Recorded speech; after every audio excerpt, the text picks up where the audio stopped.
أعوذ بالله من الشيطان الرجيم.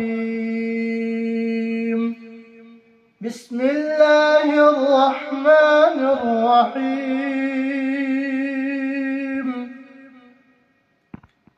هل أتاك حديث الغاشية؟ وجوه يومئذ خاشعة عاملة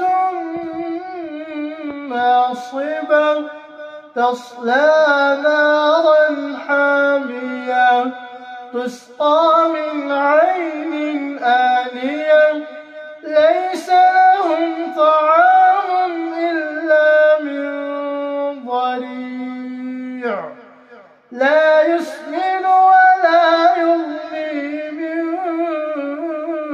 جوع وجوه يومئذ ناعمة لسعيها راضية في جنة عالية لا تسمع فيها لاغية فيها عين جارية فيها سرر مرفوعة وأكواب موضوعة ونمارق مصفوفة وزرابي مبثوثة أفلا ينظرون إلى الإبل كيف خلقت وإلى السماء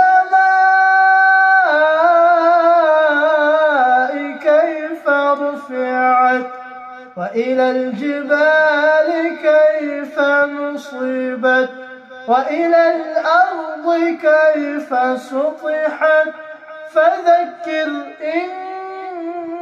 إنما أنت مذكر لست عليهم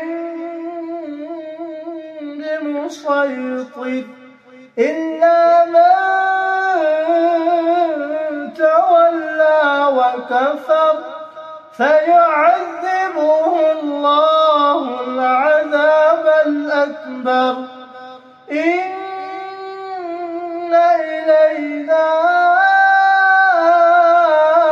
إيابهم ثم إن علينا حسابهم صدق الله العظيم.